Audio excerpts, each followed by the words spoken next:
8월 14일 토요일 리딩 지저스 누가복음 1장부터 3장까지의 말씀입니다. 1장 자신들의 삶으로 이 말씀을 섬겼던 최초의 목격자들이 전해준 보고를 바탕으로 우리 가운데 일어난 성경과 역사의 놀라운 추수 이야기를 정리하려고 손을 댄 사람들이 아주 많았습니다. 이야기의 발단부터 시작해 모든 보고를 아주 자세히 살펴본 나도 데오빌로 각하를 위해 모든 것을 상세하게 기록하기로 했습니다. 이로써 각하께서는 그동안 배운 것이 믿을만한 것임을 확실히 알게 될 것입니다. 유대왕 헤롯이 다스리던 때에 아비야 반열에서 직무를 맡은 제사장이 있었다. 그의 이름은 사가랴였다. 그의 아내는 아론의 후손으로 이름은 엘리사벳이었다. 이들 부부는 주의하여 계명의 도를 지키고 하나님 앞에서 깨끗한 양심을 품고서 바르게 살았다. 그러나 엘리사벳이 임신을 할 수 없어 그들에게는 자식이 없었고 이미 나이도 많았다. 마침 사가랴가 자기 차례가 되어 하나님 앞에서 제사장 직무를 수행하고 있었는데 그가 하나님의 성소에 들어가 분향하는 일을 맡게 되었다. 그것은 평생 한 번 오는 일이었다. 분향 시간에 회중은 성전 바깥에 모여 기도하고 있었다. 그때 하나님의 천사가 예고도 없이 성소의 분향단 오른쪽에 나타났다. 사가랴는 두려워서 그 자리에 얼어붙었다. 천사가 그를 안심시켰다. 사가랴야, 두려워 마라. 하나님께서 네 기도를 들으셨다. 네 아내 엘리사벳이 아들을 낳을 것이다. 너는 그 이름을 요한이라고 하여라. 너는 기뻐서 사슴처럼 뛸 것이며 너뿐만 아니라 많은 사람들이 그의 출생을 즐거워할 것이다. 그는 하나님께 큰 인물이 될 것이다. 그는 포도주와 맥주를 마시지 않을 것이며 모태에서 나오는 순간부터 성령으로 충만할 것이다. 그는 이스라엘의 많은 아들, 딸들을 하나님께로 돌아오게 할 것이다. 그는 엘리야의 방식과 능력으로 하나님의 오심을 알리고 자녀를 향한 부모의 마음을 녹이며 완고한 회의론 자들의 마음에 뜨거운 깨달음의 불이 타오르게 할 것이다. 그는 백성으로 하여금 하나님을 맞을 준비를 하게 할 것이다. 스가랴가 천사에게 말했다. 그 말씀을 믿으라는 말입니까? 나는 늙은 사람이고 내 아내는 늙었습니다. 내 아내도 늙었습니다. 그러자 천사가 말했다. 나는 하나님의 파수꾼 가브리엘이다. 나는 너에게 이 기쁜 소식을 전해주려고 특별히 보내심을 받았다. 그런데 네가 내 말을 믿지 않으니 네 아들이 태어나는 날까지 너는 말을 하지 못할 것이다. 내가 너에게 한 말은 하나님의 때가 되면 그대로 다 이루어질 것이다. 한편 사가랴를 기다리던 회중은 그가 성소 안에 왜 그렇게 오래 있는지 이상하게 여기며 조바심을 냈다. 사가랴가 밖으로 나와 말을 하지 못하자 그들은 그가 환상을 본 줄 알았다. 사가랴는 계속해서 말을 하지 못한 채 손짓으로 사람들에게 뜻을 전해야 했다. 제사장 직무 기간이 끝나자 사가랴는 집으로 돌아갔다. 얼마 후에 그의 아내 엘리사벳이 임신했다. 그녀는 아이를 갖게 된 것을 기뻐하며 5달 동안을 홀로 떨어져 지냈다. 그녀는 하나님께서 나의 딱한 처지를 이렇게 보상해 주시는구나 하고 말했다. 엘리사벳이 임신한 지 6달이 되었을 때 하나님께서 천사 가브리엘을 갈릴리 나사렛 동네에 다윗의 자손인 남자와 약혼한 한 처녀에게 보내셨다. 남자의 이름은 요셉이고 처녀의 이름은 마리아였다. 가브리엘이 들어가서 마리아에게 인사했다. 잘 있었느냐? 너는 하나님의 아름다움으로 안과 밖이 다 아름답구나. 하나님께서 너와 함께 계신다. 마리아는 크게 동요하며 그 인사에 감춰진 뜻이 무엇인지 궁금해졌다. 천사가 그녀를 안심시켰다. 마리아야, 조금도 두려워할 것 없다. 하나님께서 너에게 주시는 놀라운 선물이 있다. 네가 임신하여 아들을 낳을 것이니 그 이름을 예수라고 하여라. 그는 크게 되어 지극히 높으신 분의 아들이라 불릴 것이다. 주 하나님께서 그에게 그의 조상 다윗의 왕위를 주실 것이다. 그는 영원히 야곱의 집을 다스리고 그의 나라는 영원 무궁할 것이다. 마리아가 천사에게 말했다. 하지만 어떻게 그럴 수 있습니까? 나는 남자와 잠자리를 같이 한 적이 없습니다. 천사가 대답했다. 성령께서 너에게 임하셔서 지극히 높으신 분의 능력이 네 위에 머물 것이다. 그러므로 네가 낳을 아기는 거룩하신 분 하나님의 아들이라 불릴 것이다. 너는 네 사촌 엘리사벳이 늙은 나이에 아이를 가진 것을 알고 있느냐? 모두가 아이를 가질 수 없다고 하던 그녀가 임신한 지 6달이 되었다. 보아라, 하나님께는 불가능한 일이 없다. 마리아가 말했다. 이제야 모두 알겠습니다. 나는 섬길 준비가 된 당신의 요종입니다. 당신의 말씀대로 내게 이루어지기를 원합니다. 천사가 그녀를 떠나갔다. 마리아는 잠시도 지체하지 않았다. 그녀는 일어나 유대 산지의 한 동네로 가서 곧장 사가랴의 집을 찾아가 엘리사벳에게 문안했다. 엘리사벳이 마리아의 인사를 들을 때에 그녀의 뱃속에서 아기가 뛰놀았다. 엘리사벳은 성령이 충만하여 뜨겁게 노래했다. 그대는 여자 가운데 참으로 복되도다. 그 뱃속의 아기도 복되다. 내 주님의 어머니가 나를 찾아오다니 이 큰 복이 어찌된 일인가. 그대의 문안하는 소리가 내 귀에 들리는 순간 내 뱃속의 아기는 마냥 기뻐서 어린 양처럼 뛰어놀았다. 하나님께서 하신 말씀을 믿고 그 말씀대로 다 이루실 것을 믿는 여자는 복되도다. 마리아가 말했다. 하나님이 들려주신 복된 소식으로 내 마음 터질 듯하니 내 구주 되신 하나님의 노래로 기뻐 춤추리라. 하나님이 나를 주목하심으로 무슨 일이 일어났는지 보라. 나는 이 땅에서 가장 복된 여자다. 하나님이 내게 행하신 일 영원토록 잊지 않으리. 다른 모든 것과 구별되시는 하나님, 그 이름 거룩하시다. 그 앞에 두려워 떠는 이들에게 그의 잡이 물밀듯 밀려오네. 그가 팔을 뻗어 능력을 보이셨고 거만스레 허세 부리는 자들을 흩으셨다. 오만한 폭군들을 내리치시고 고통당하는 이들을 진창에서 건져내셨다. 가난하고 굶주린 사람들이 잔치상에 앉으니 야멸친 부자들이 냉대를 당했다. 기억하셔서 풍성한 잡이 드높이 쌓으시며 택하신 자녀 이스라엘을 품으셨다. 아브라함으로 시작해 지금까지 약속하신 대로 그의 자비가 정확히 이루어졌다. 마리아는 3달 동안 엘리사벳과 함께 있다가 자기 집으로 돌아갔다. 출산일이 되어 엘리사벳이 아들을 낳았다. 이웃과 친척들은 하나님께서 그녀에게 베푸신 큰 자비를 보고 함께 즐거워했다. 8회째 되는 날 그들이 아기에게 할례를 행하러 와서 그 아버지의 이름을 따서 아기의 이름을 사가랴로 지으려고 했다. 그러나 엘리사벳이 끼어들었다. 아닙니다. 이 아이의 이름은 요한이라고 해야 합니다. 그들이 말했다. 하지만 당신네 집안에는 그런 이름을 가진 사람이 아무도 없지 않습니까? 그들은 사가랴에게 손짓하여 아이에게 어떤 이름을 지어주려고 하는지 물었다. 사가랴가 서판을 달라고 하더니 이렇게 썼다. 아이의 이름은 요한이라고 해야 합니다. 사람들이 모두 깜짝 놀랐다. 놀랄 일은 그것만이 아니었다. 어느새 사가랴의 입이 열리고 혀가 풀어지더니 말을 하면서 하나님을 찬양하는 것이었다. 깊은 경외심이 이웃을 덮었고 유대 온 산지 사람들이 온통 그 이야기뿐이었다. 이 이야기를 들은 사람들은 모두 이 일을 마음에 새기며 놀라워했다. 이 아이가 장차 어떤 사람이 될까? 하나님께서 이 일에 함께 하신 것이 분명하다. 사가랴가 성령이 충만하여 이렇게 예언했다. 이스라엘의 주 하나님을 찬양하여라. 그가 오셔서 그 백성을 자유케 하셨다. 그가 구원의 능력을 우리 삶의 중심에 그의 종 다윗의 집에 두셨으니 그의 거룩한 예언자들을 통해 오래전 약속하신 말씀 그대로 우리를 원수들과 우리를 미워하는 모든 손에서 건지셨다. 우리 조상에게 자비를 베푸셔서 말씀하신 것을 기억하고 행하셨으니 곧 우리 조상 아브라함에게 맹세하신 대로 적진에서 우리를 구하셨다. 우리로 하여금 세상 걱정 없이 그분을 예배하며 사는 날 동안 그분 앞에 거룩하게 하셨다. 지극히 높으신 분의 예언자인 내 아기여, 너는 주님 앞서가서 그의 길을 예비하고 그의 백성에게 구원과 죄 용서의 소식을 전해줄 것이다. 하나님의 자비로우신 마음, 하나님의 해돋움 우리에게 임하셔서 어둠 속 죽음의 그늘에 앉아있는 이들을 비추고 우리의 길을 한 걸음씩 밝혀 평화의 길로 인도하실 것이다. 아이는 자라며 심령이 굳세어졌다. 그는 예언자로 이스라엘에 등장하기까지 광야에서 살았다. 2장. 그 무렵 아우구스투스 황제가 명령을 내려 전국 전역에 인구 조사를 실시하도록 했다. 이것은 구레뇨가 시리아 총독 일대에 실시한 첫 인구 조사였다. 모든 사람이 자기 조상의 고향으로 가서 조사를 받아야 했다. 요셉도 인구 조사를 받으러 갈릴리 나사렛 마을에서 다윗의 동네인 유대 베들레헴으로 올라갔다.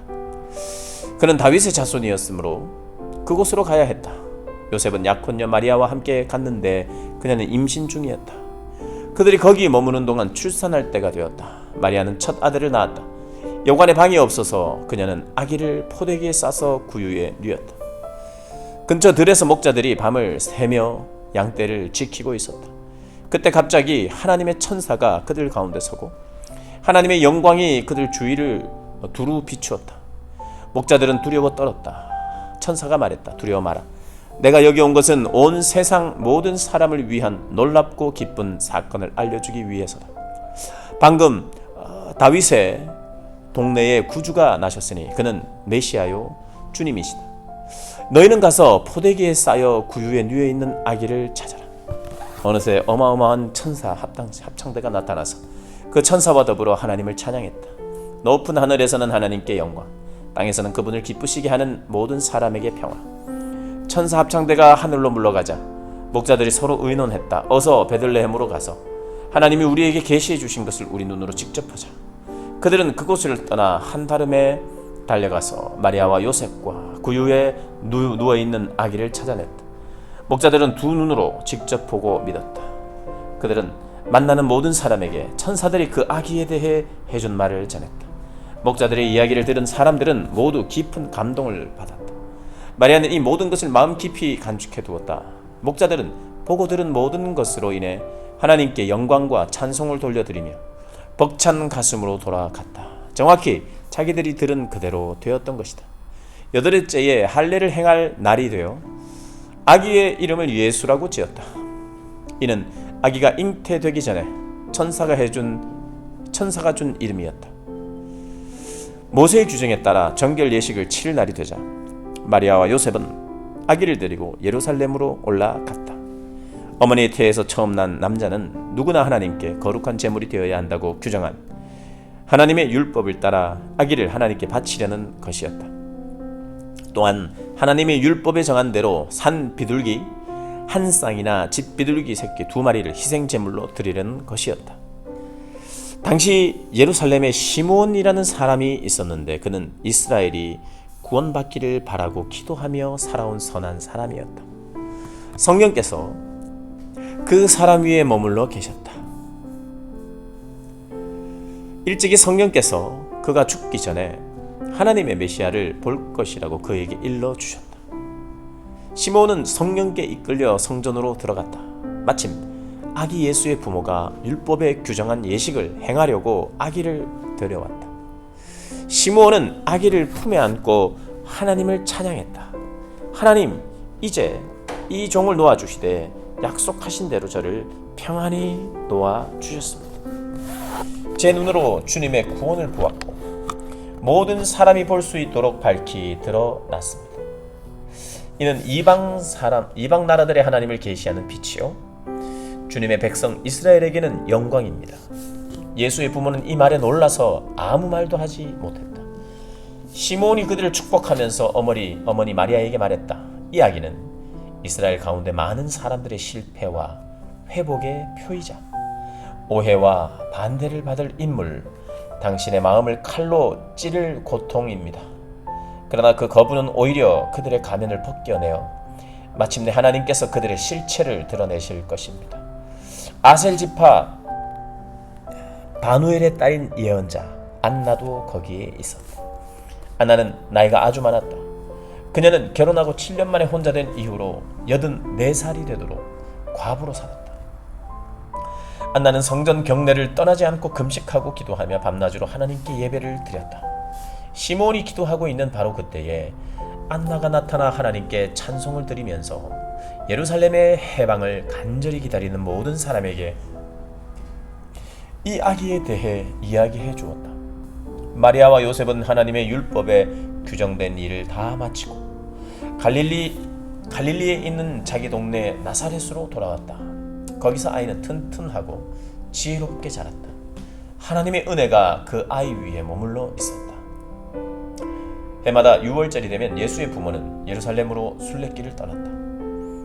예수가 12살 되던 해에 그들은 늘 하던 대로 6월절을 지키러 올라갔다. 절기가 끝나 집으로 돌아갈 때에 아이 예수는 예루살렘에 남아 있었지만 부모는 그 사실을 몰랐다. 그들은 순례자의 무리 어딘가에 아이가 있겠거니 생각하고 꼬박 하룻길을 가서야 친척과 이웃 가운데서 아이 예수를 찾기 시작했다. 하지만 아이가 보이지 않자 그들은 아이를 찾으려고 예루살렘으로 되돌아갔다.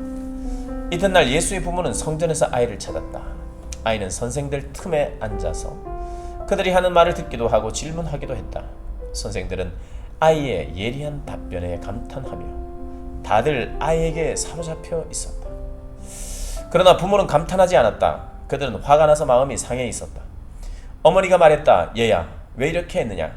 네 아버지와 내가 너를 찾느라 정신이 없었다. 아이가 말했다. 왜 저를 찾으셨습니까? 제가 여기 있으면서 제 아버지의 일을 해야 할 줄을 모르셨습니까? 그러나 부모는 아기가 무슨 말을 하는지 깨닫지 못했다. 아이는 부모와 함께 나사렛으로 돌아와 부모에게 순종하며 살았다. 아이의 어머니는 이 일을 마음 깊이 간직해 두었다. 예수는 하나님과 사람들의 축복을 받으며 몸과 마음이 자라며 장성해 갔다. 3장 디베료 황제가 다스린 지 15년째 되는 해, 곧 본디오 빌라도가 유대 총독으로 있고 헤롯이 갈릴리를 다스리고 그 동생 빌립이 이두레와 드라고닛을 다스리고 루사니아가 아빌레네를 다스리고 안나스와 가야바가 대제사장으로 있을 때에 사가랴의 아들 요한이 광야에 있다가 하나님의 메시지를 받았다. 그는 요단강 주변 지역을 두루 다니며 삶을 고쳐 죄 용서를 받는 세례를 선포했다. 그것은 예언자 이사야의 글에 기록된 대로였다. 광야에서 외치는 소리여, 하나님 오심을 준비하여라. 길을 평탄하고 곧게 하여라. 패인 곳이 메워지고 솟은 곳이 평행해지며 우회로는 곧은 길이 되고 흙길은 포장될 것이다. 모든 사람이 거기서 하나님의 구원 행렬을 볼 것이다. 세례가 인기 있는 일이 되다 보니 사람들이 무리지어 세례를 받으러 나왔다. 요한은 그들에게 버럭 소리를 질렀다. 뱀의 자식들아, 이 강가에 슬그머니 내려와서 무엇을 하는 거냐? 너희의 뱀 가죽에 물을 좀 묻힌다고 하나님의 심판을 비켜갈 것 같으냐? 바꿔야 할 것은 너희 겉가죽이 아니라 너희의 삶이다. 아브라함을 조상으로 내세우면 다 통할 것이라고 생각하지 마라. 아브라함의 자손인 것과는 아무 상관도 없는 일이다. 흔해 빠진 것이 아브라함의 자손이다. 하나님께서 원하시면 돌들로도 아브라함의 자손을 만드실 수 있다. 중요한 것은 너희 삶이다. 너희 삶은 푸르게 꽃피고 있느냐? 말라 죽은 가지라면 땔감이 되고 말 것이다. 우리가 요한에게 물었다. 그러면 우리가 어떻게 해야 합니까? 요한이 말했다. 옷이 2벌 있거든 한 벌은 나누어 주어라. 음식도 똑같이 그렇게 하여라. 세금 징수원들도 세례를 받으러 와서 말했다. 선생님, 우리는 어떻게 해야 합니까? 요한이 그들에게 말했다. 더 이상 착취하지 마라. 법에 정한 만큼만 세금을 거둬라. 군인들도 그에게 물었다. 우리는 어떻게 합니까? 요한이 그들에게 말했다. 억지로 빼앗거나 협박하지 마라.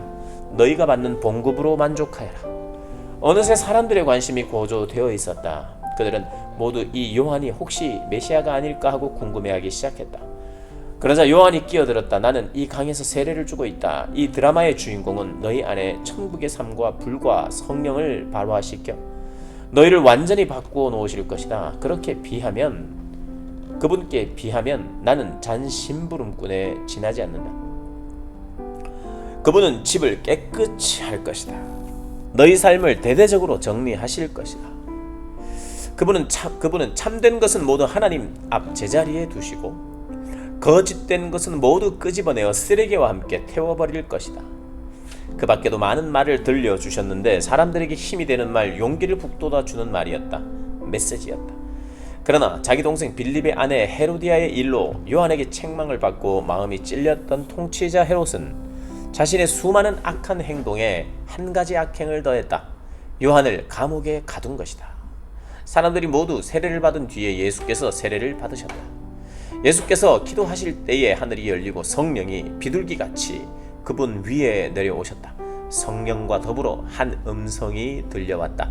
너는 내가 사랑으로 선택하고 구별한 내 아들, 내 삶의 전부다.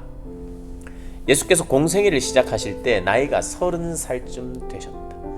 그분은 요셉의 아들이셨고, 요셉은 헬리의 아들, 헬리는 맏닷의 아들, 맏닷은 레위의 아들, 레위는 멜기의 아들, 멜기는 얀나의 아들, 얀나는 요셉의 아들, 요셉은 맏다디아의 아들, 맏다디아는 아모스의 아들, 아모스는 나훔의 아들, 나훔은 에슬리의 아들, 에슬리는 낫게의 아들, 낫게는 마앗의 아들, 마앗은 맏다디아의 아들, 맏다디아는 서머인의 아들, 서머인은 요색의 아들, 요색은 요다의 아들, 요다는 요하난의 아들, 요하난은 레사의 아들, 레사는 스룹바벨의 아들, 스룹바벨은 스알디엘의 아들, 스알디엘은 네리의 아들, 네리는 멜기의 아들, 멜기는 앗디스의 아들, 앗디는 고삼의 아들, 고삼은 엘마담의 아들, 엘마담은 에르의 아들, 에르는 예수의 아들, 예수는 엘리에서의 아들, 엘리에서는 요림의 아들, 요림은 맏닷의 아들, 맏닷은 레위의 아들, 레위는 시몬의 아들, 시몬은 유다의 아들, 유다는 요셉의 아들, 요셉은 요담의 아들, 요남은 엘리야겜의 아들, 엘리야겜은 멜레아의 아들, 멜레아는 멘나의 아들, 멘나는 맏다다의 아들,